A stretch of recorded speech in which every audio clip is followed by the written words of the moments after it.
When beginning a Revit project, taking the time to develop a parametric conceptual mass will pay dividends. With a mass like the one on your screen, we can test a range of options and consider which one is the most fitting for project intent. For example, with each design iteration, floor plate areas can be compared to programmatic spreadsheets, and exterior facades can be tested for solar loads.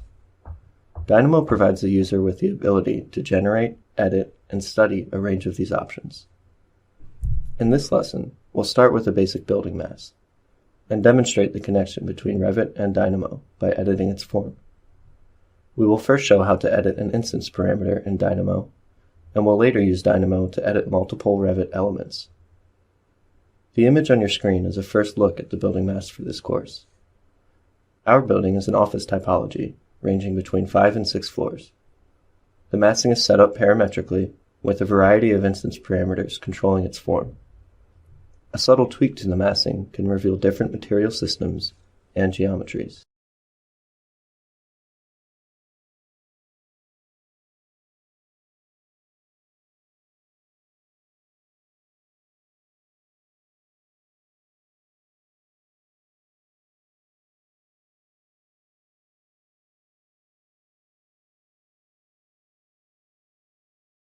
When selecting the building form, the Properties palette reveals a number of parameters.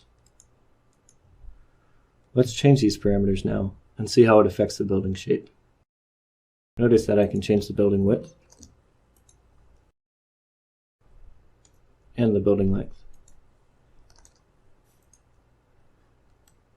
I can change the building's height and the size of this inner box.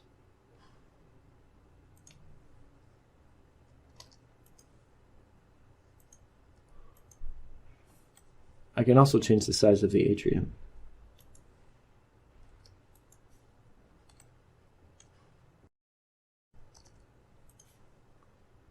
And lastly, this LiftUp parameter gives a little more formal play from the standard box shape.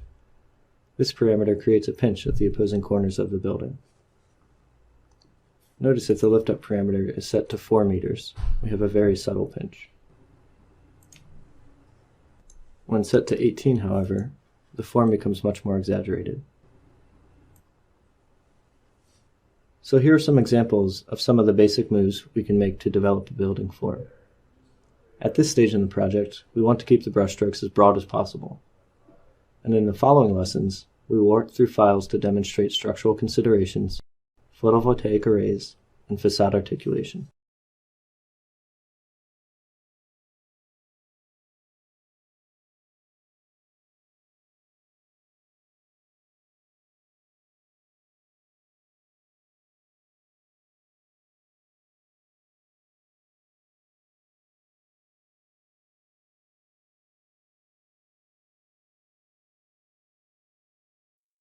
As shown in part 1 of this lesson, the process of editing parameters in Revit is simple enough.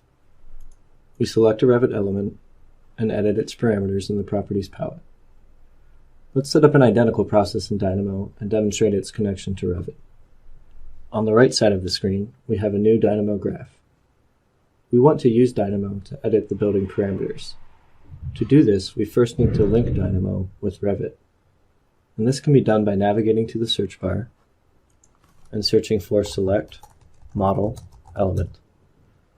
So here's the node we're looking for. I'll click this and add it to the canvas. Let's zoom into this node. You can see the input is a Select button. Use this, navigate to the Revit interface, and choose our mass. You can see the string reading element ID 251566. This is just Dynamo's way of telling us that it's now linked to a Revit object. So now that we've linked geometry between Revit and Dynamo, we can perform operations on it. But before building the graph, let's consider what our end goal is. We want to set an instance parameter. Let's see if we can find a node for this in Dynamo. I'm going to go back to the search bar. I'm going to clear it. I'm going to search for set param. Set parameter by name. That's what we're looking for. I'll click on this and add it to the canvas. Now I'll zoom out and move this to the right so it's not on top of our previous node. So let's look at the 3 inputs we have for this node. We have the element input. This will be the input we're referencing from Revit, so I'll go ahead and plug that in now. We have a parameter name input, which will be a string, and we have a value input, which in this case will be a number. So let's jump over to Revit real quick, and let's select our mass. Now say we want to edit this LiftUp parameter. In this most basic example, we're going to type the name of this parameter directly into a string. And by doing so, we have to make sure that we spelled it exactly how it's set up in the family. So we can notice that we have a capital L, a capital U, and no spaces.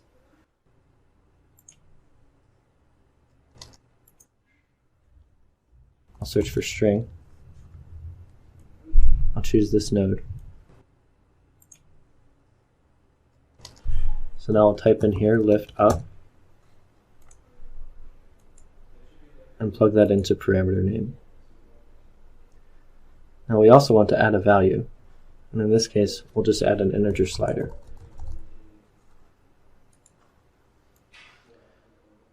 Now the last thing to note is that our project is set up in meters, and when we're doing direct edits, as of this recording, this version of Dynamo defaults to decimal feet.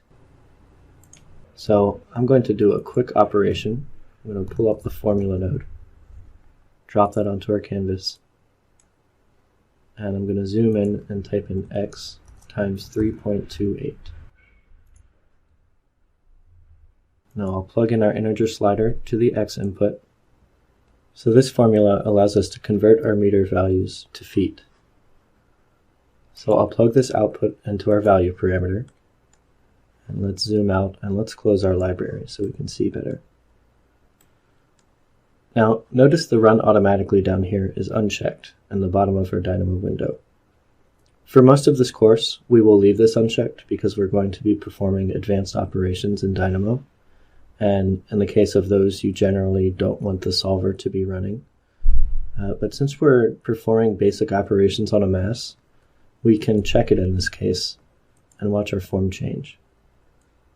So with that checked, I'm going to drag this slider. You can see it's set now at 3 meters, and that's updated our form. If I drag it down to 0, we have a basic box in this case because we have no pinch at the opposite corners. I can drag this slider up, and then we can watch our building update. Now something to note here is we don't want to drag it above the building height or below the building floor down here because our family will break. And in this case, we can guess that, say, 20 here is about sitting right. Let's click this caret in the bottom right corner and set our maximum to 20. That way we can freely slide through this slider.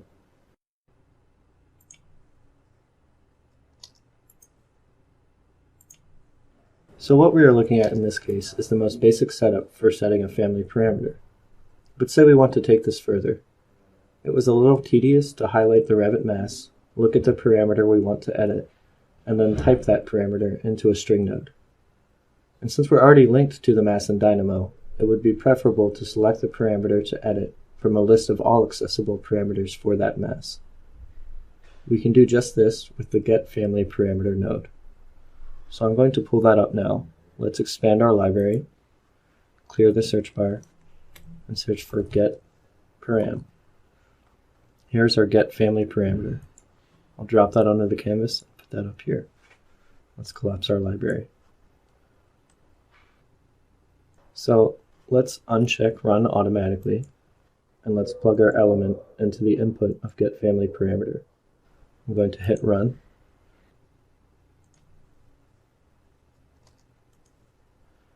Now most of these we won't have to worry about because we're only going to focus on the parameters which are driving the geometry. And in this case, we want the LiftUp parameter. And here we can see it is highlighted in our drop-down list.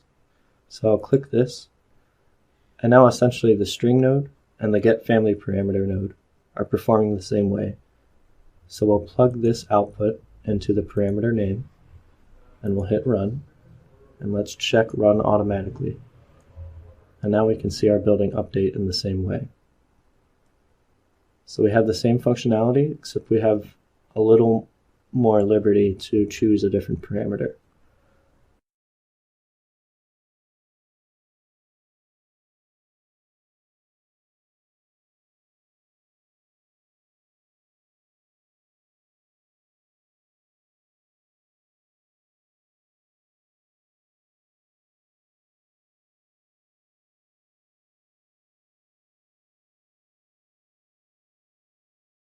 To get the full functionality of Dynamo, we'll of course want to edit more than one parameter of the Revit mass. Let's review how to set this up in our Dynamo graph and start with the most basic method. Over here in Dynamo, we know that we want to set multiple parameters for this one model element. The quickest way to do this is to copy and paste the remainder of the graph. Let's select these 4 elements and hit Ctrl+C, Ctrl+V. We'll drag these to lower on the canvas. So you can see here that we now have 2 family parameters, each with a LiftUp value set. We of course want to change one of these. Let's temporarily uncheck Run Automatically.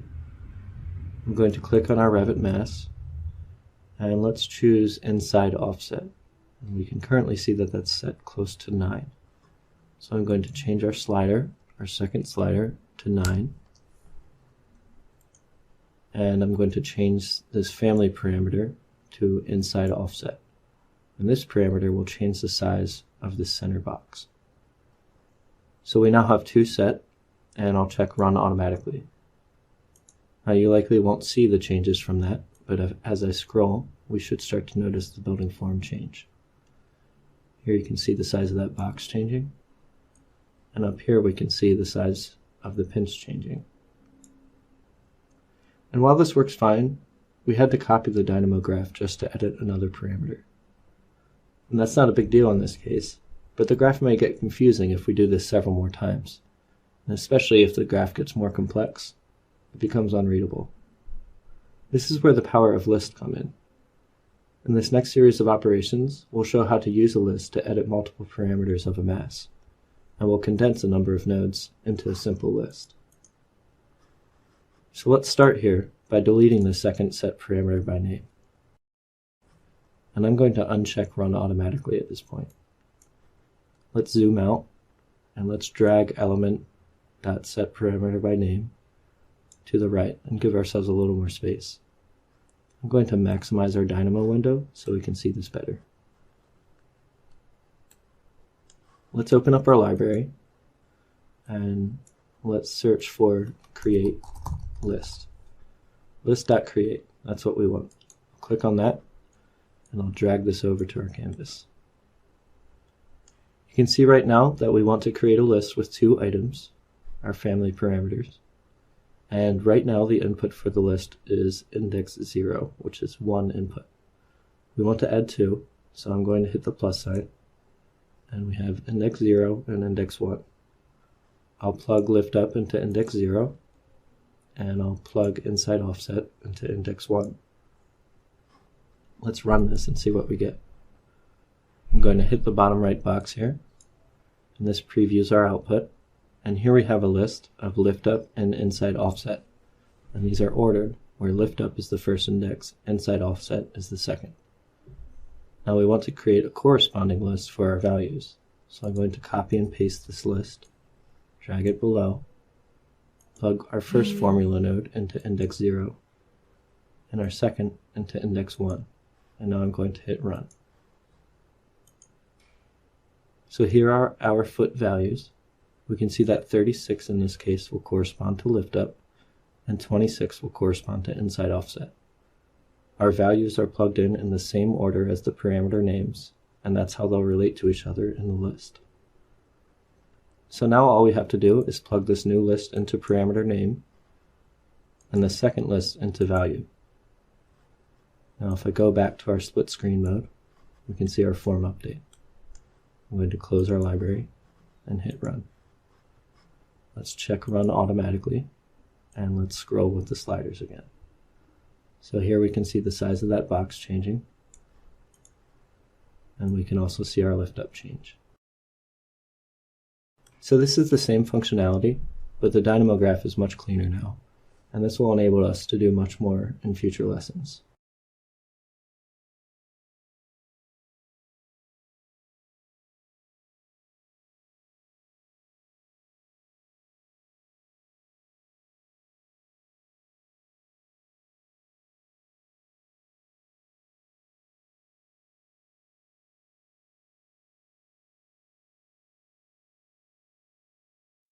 In this tutorial, we have a Dynamo graph which somewhat represents the properties palette in Revit. We have linked to Revit with 6 family parameters, and these represent each major parameter for adjusting the building form.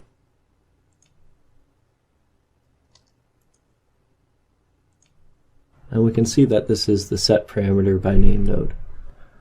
This node was introduced in the previous tutorial, and let's take a look at the inputs for parameter name.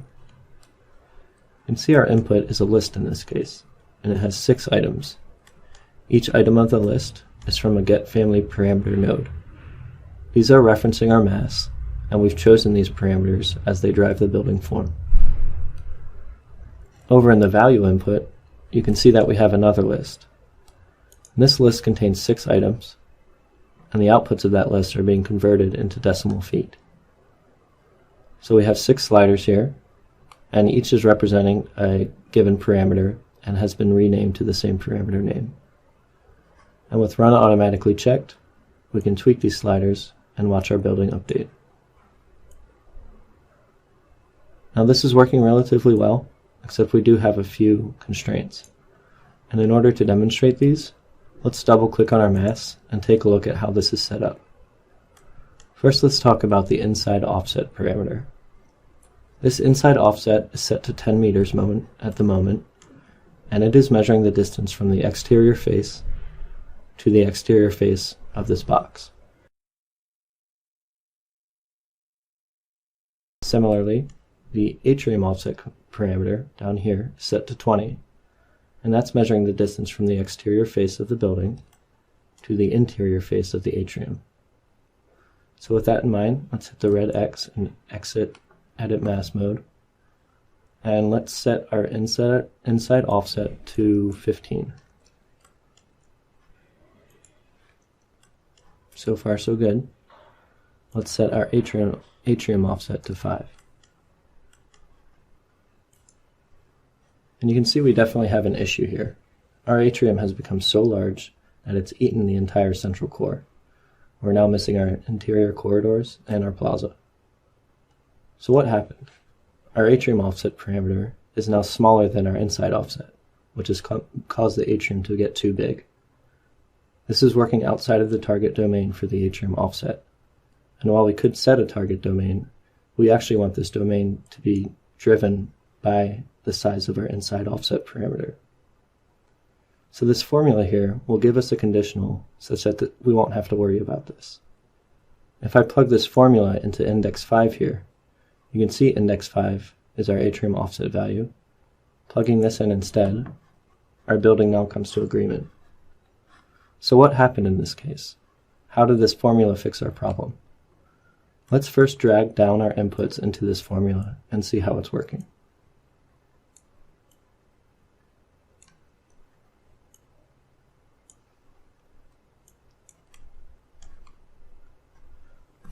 So our formula is giving us 3 inputs, x, y, and z.